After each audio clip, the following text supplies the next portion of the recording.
Liberty lifts her lamp beside the golden door. Give me your tired, your poor, she calls. And now, as the 20th century begins, the homeless, the tempest-tossed come as never before, searching for a new life, a new world, in a new century.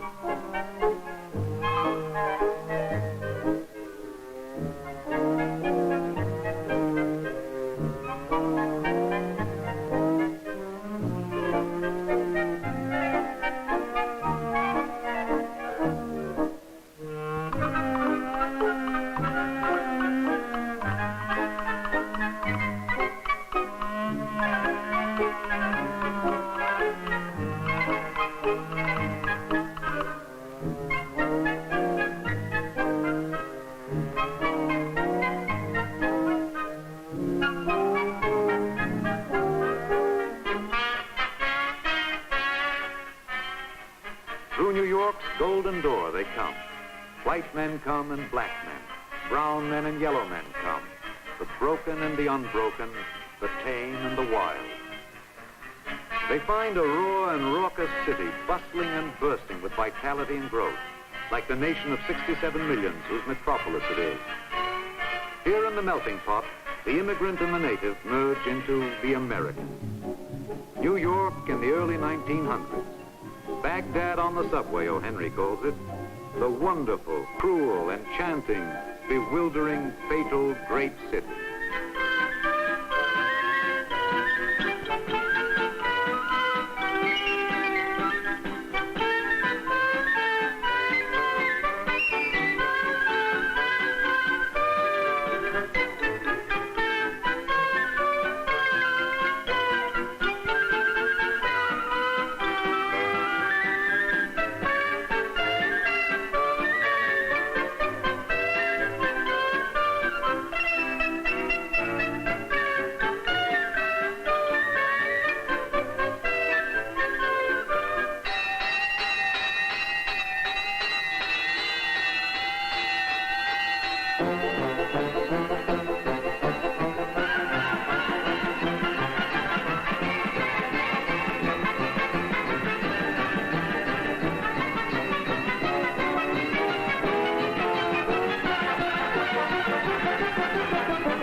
The biggest news story as the new century begins does not break in the biggest city, but 500 miles away from it.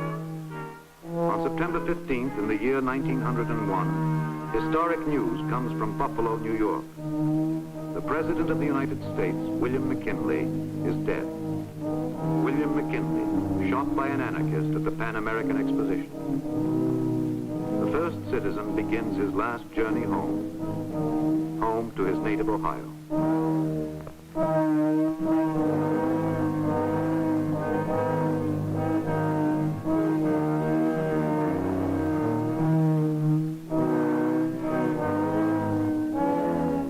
One bullet, and the pattern of history changes instantaneously.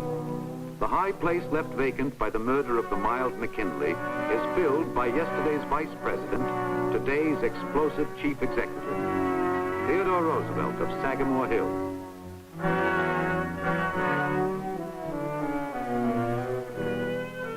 The capital of the nation has moved to Sagamore Hill, according to the newspapers.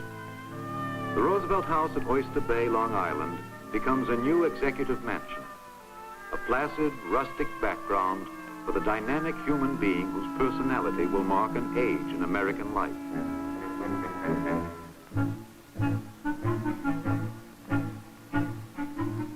To enter the house is to know the man.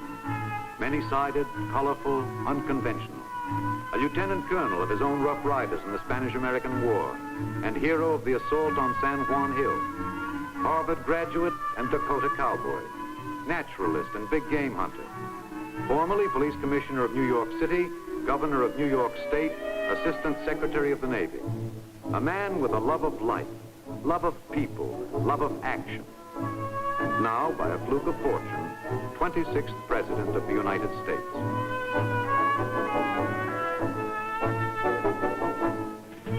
Theodore Roosevelt sets a brand new style for presidency. He urges his fellow citizens to live the strenuous life and scorn the slothful ease of the mollycoddle. A newspaper poet gleefully notes that at Sagamore Hill, the president runs at large and plays like a boy let loose for the holidays.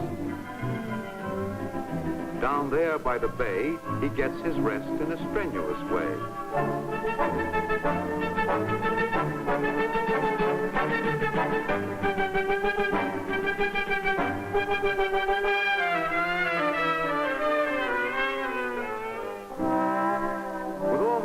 I believe in the joy of living, says Theodore Roosevelt.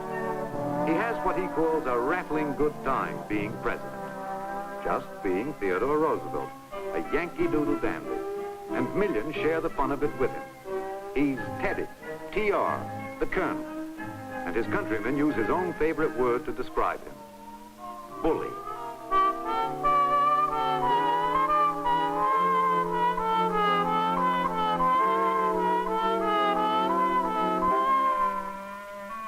All through the Roosevelt years, much of the nation's business is run from Sagamore Hill, between horseback rides. With his son Archie as unofficial assistant, the president issues statements, forms policy, and keeps his finger on the pulse of a country as restless, energetic, self-confident as he. But the country, with the enormous expansion of industry, is rapidly turning from the rural way of life. Factory towns are springing up, absorbing the torrent of immigrants. But that is not enough. The machines must recruit additional help from the farms.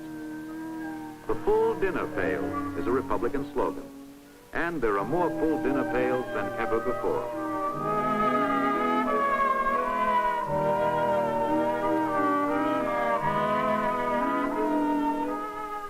But the rising tide of new jobs, new products, new national wealth exacts its cruel toll. In child labor, in back-breaking hours, in underpaid women.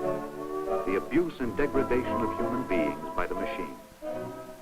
America begins to sit in judgment on herself.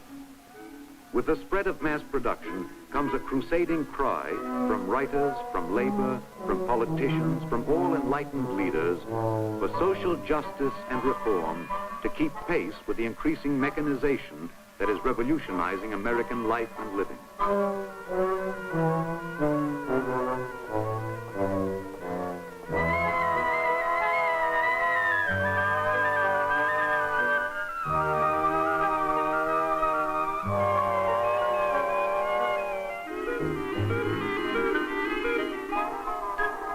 The energy and initiative that Americans once poured into pioneering now go into the development of business and industry, into new inventions that will set the 20th century apart from all others for the scope and swiftness of the changes it brings. And profound change comes with the development of the internal combustion engine.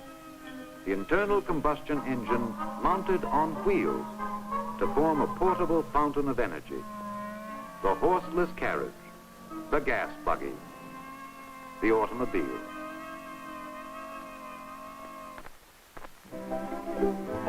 More than a mechanism, a challenge, an adventure. A hardy new American aristocracy springs up, the automobility, an astonishment to man and beast.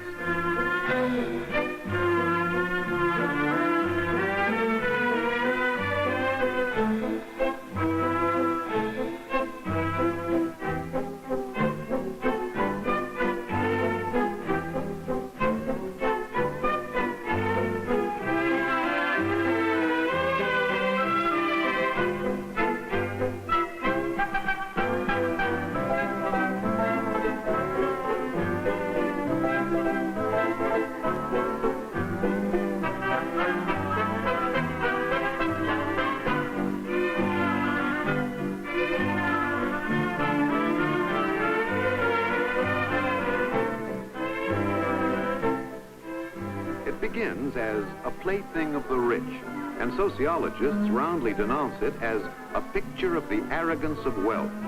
But others recognize it as man's new servant, which miraculously modifies time and distance. What had been 10 miles becomes 1. What had been an hour becomes 10 minutes. With the automobility come new styles: goggles, linen dusters, motoring veils.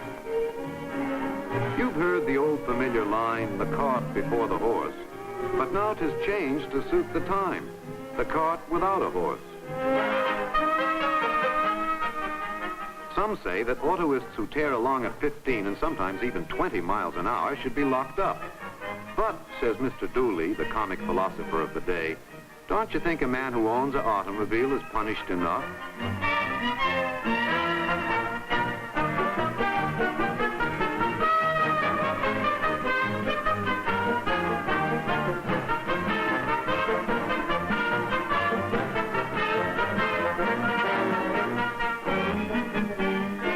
He'd have to get under, get out and get under, to fix his little machine.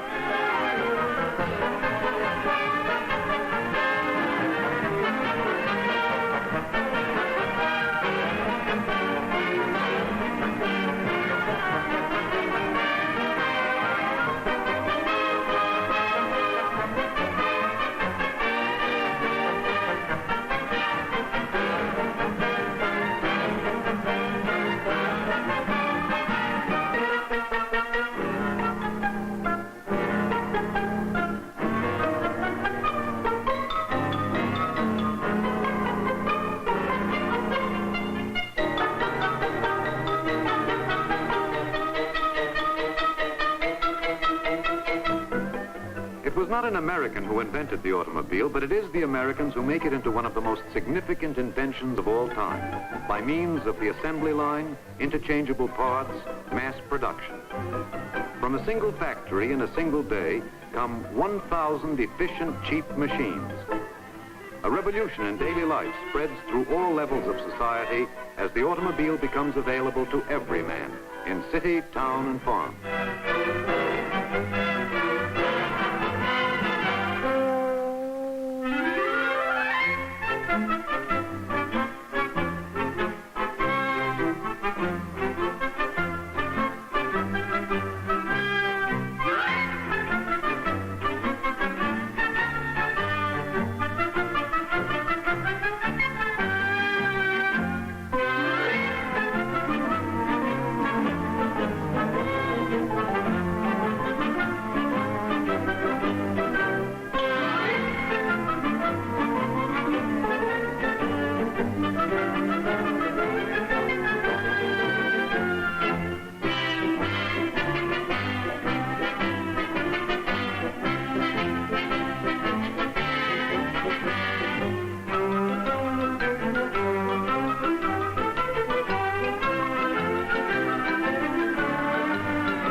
Never before such a profusion of wealth and goods in a single nation.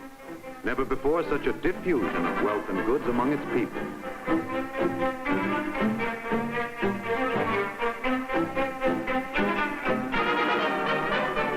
On Broad Street in New York, the Curve Exchange is handling securities the conservative stock exchange declines to list. Brokers on the street receive orders by hand signal from their telephone clerks inside. Business is big and getting bigger. Too big, many fear. It is a time of industrial czars, like John D. Rockefeller of oil,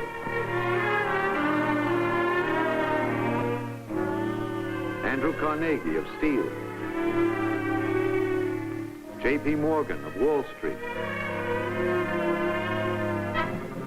Against what Theodore Roosevelt brands as the tyranny of plutocracy, he trumpets a crusade and becomes Teddy the Trustbuster. Re-elected by a landslide, no longer a political accident, the president continues to stir and stimulate the people with his fighting oratory. Says Mr. Dooley, a reproof from him is the same thing as a compound fracture. A word of caution will lay a man up for a week, and a severe reprimand will send him through life with a wooden leg.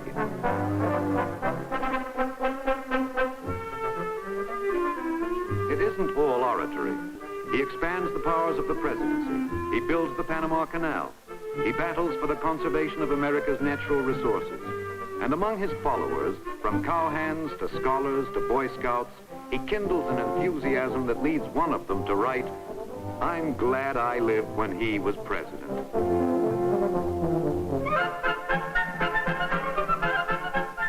The hostess of Sagamore Hill, First Lady of the land, Edith Kermit Roosevelt. The strenuous life includes strenuous, freewheeling diplomacy. And in 1905, TR strides onto the world stage as mediator of the Russo-Japanese War. Aboard the presidential yacht Mayflower in Oyster Bay, he brings together high delegates from Russia and Japan and lays the basis for the peace treaty which will end the conflict and win him a Nobel Peace Prize.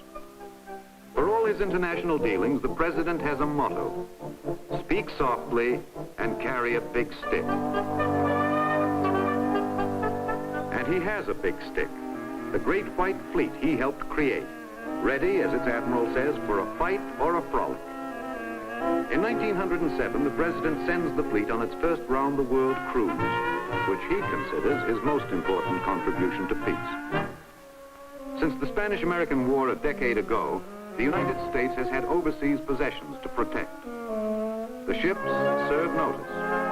America has become a world power.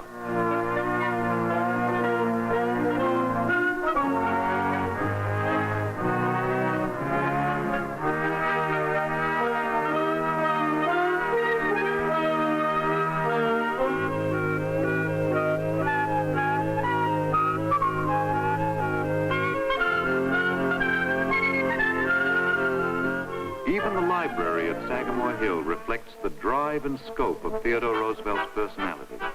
The first president to go down in a submarine, the USS Plunger in Oyster Bay.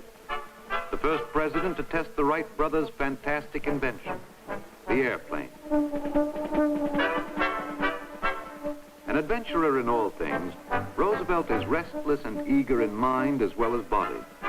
Here in his private sanctum, he makes his mental explorations, ranging through the literature of his time and adding to it with works of his own.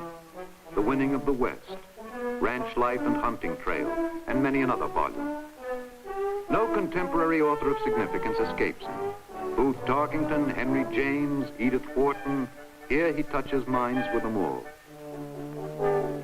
But in the literature of the time, and perhaps in the literature of all time, one American stands out from the rest. Mark Twain.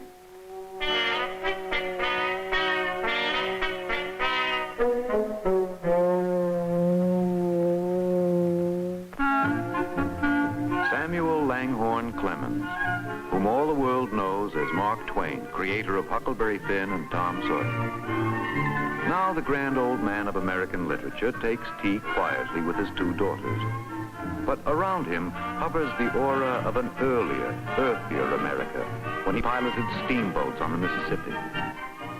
The great days of Mark Twain's river are fading now, but the old cry of steamboat a-comin' still survives as part of the American pageant.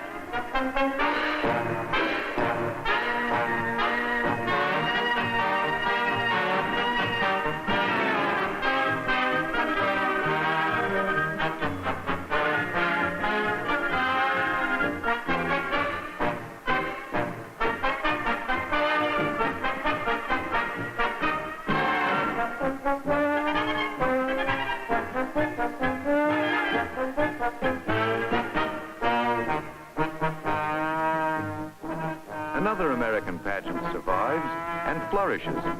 the annual circus parade that heralds the arrival of a stupendous, dazzling, magnificent, spectacular, educational, and awe-inspiring conglomeration of marvels. There'll be a hot time in the old town tonight.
Nothing is too good for the American people, says a complacent slogan of a complacent day. And the people, pleased with the present, fearless of the future, see little reason to doubt it. In the good old summertime, in a mood of national serenity, America enjoys the innocent pleasures of innocent years.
A young writer named Theodore Roosevelt could scarcely believe his eyes at his first sight of mixed bathing at an ocean beach. It seemed to me that the fabled days of the Greeks had returned. These were nymphs, nereids, sirens in truth. Old Triton might well have raised his head above the blue waves and sounded his spiral horn.